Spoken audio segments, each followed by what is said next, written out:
What fucking happened? infuriating to me. What was it? Was it another Camp WWE?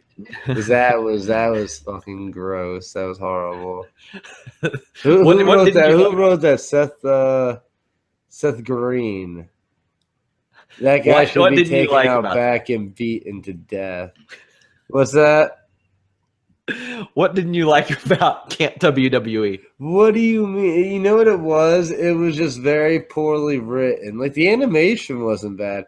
It was just very poorly written, and the jokes were garbage. It was like, and the thing is, I'm all for swearing.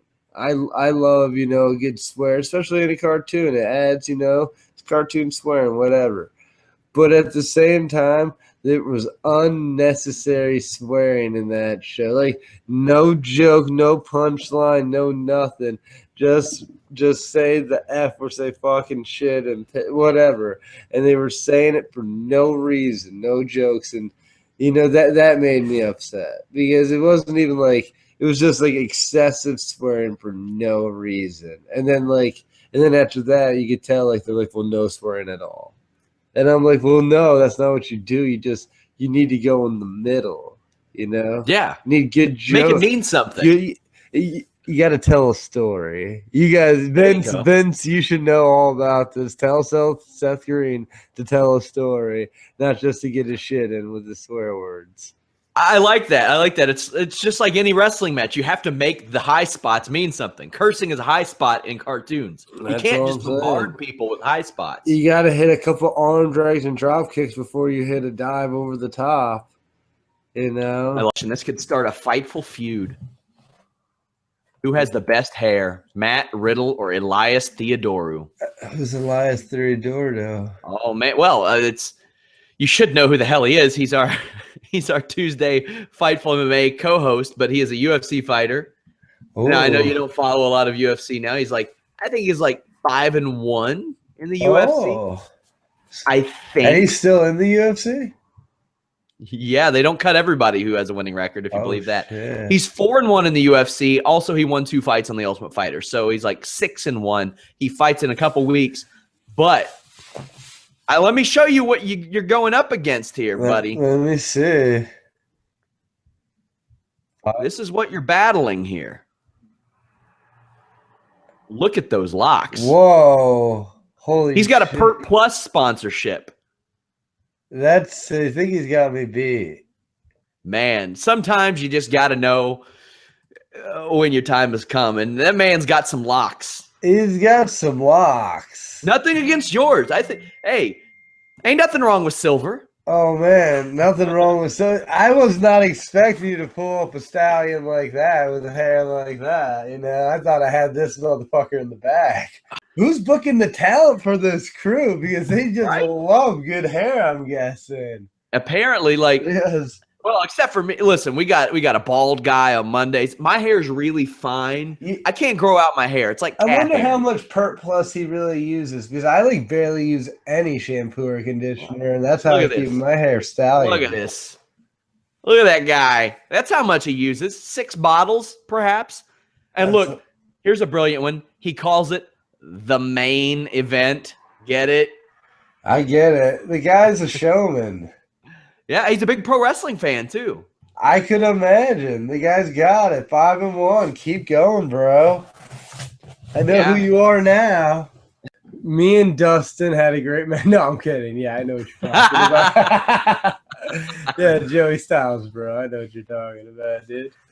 Yeah, it happens. I think there's a big misconception and a big miscommunication of why Joey was fired. I like Joey. I'm a fan. I'm a friend, but Joey wasn't fired for what he said. And now what I'm about to say might not make sense. But, it wasn't like it's not like the joke of what he said. It's like what we were told not to say before the event started in an email that Friday. And then his delivery of what he said, he literally said, well, I know we were told not to say this. Yeah. And then said something. It's like, Bro, it's like I was literally right behind the curtain. And I was like, this is outrageous. Gabe was not too happy. So is he like visibly angry about this? I would say visibly. I would say visibly angry is an understatement. Yes. Speaking of your boy, look at this. Look at this beauty. Look at this beauty. Look at this thing. Look at that. Your boy. That's Is that real? Is that real? That's real. Yeah. Come on, bro. Yeah. How many you don't have a your boy shirt. You don't have one. How Pitching many your catchphrase, do you? How many sales do you have to warrant? How about wrestling tees. Try 1 million sales. Dude, if you had 1 million sales, you wouldn't be doing this podcast right now. Yeah, would I be shilling my shirts even more? Has anybody ever tried to shoot on you in the ring, either playfully or seriously? Of course. Really? Of course, multiple times. Not during matches? Yeah.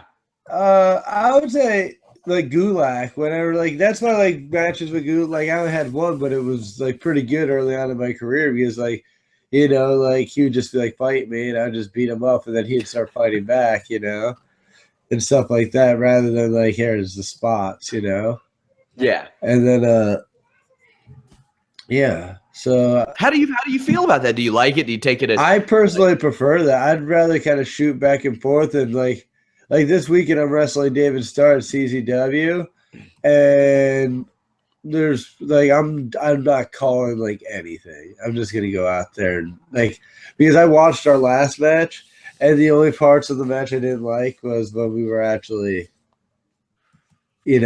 calling spots and running around. Not saying we can't you can be like, hey, I might dive on you this many times, do this, and I'm like, okay. And then at some point we're wrestling, and then we strike, and then I go flying out of the ring, and then you go dive and do your spot. That's cool, I'll remember that. I don't need to know exactly where it is. Sure. Just mention a move you're gonna do. That'll happen. Companies do that. I don't like it. I think there's more to this than you're telling me, Matt. What do you mean? With this TNA stuff? I haven't heard. Look at me in the face, Matt. I got the light on you. I see you. I'm looking right into. Have you spoken to TNA Wrestling? I have not. The last time I spoke to TNA Wrestling was the Smashing Pumpkins, dude. Billy Corgan, right? Corgan.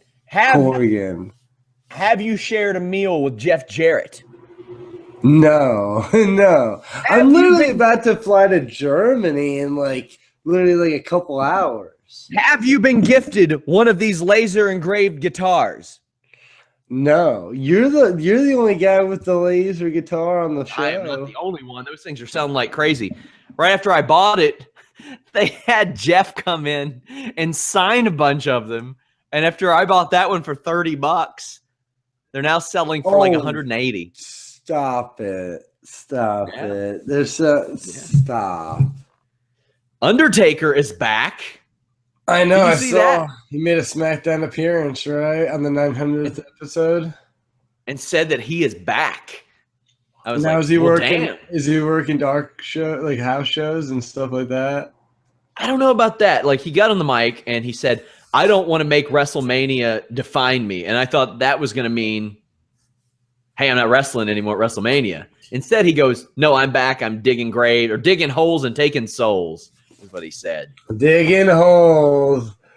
Digging holes and taking souls. That's him.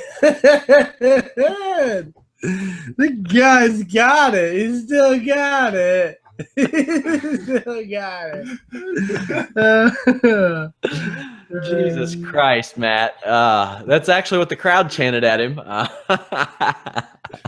That's amazing. That's amazing. That's amazing. You gotta stop.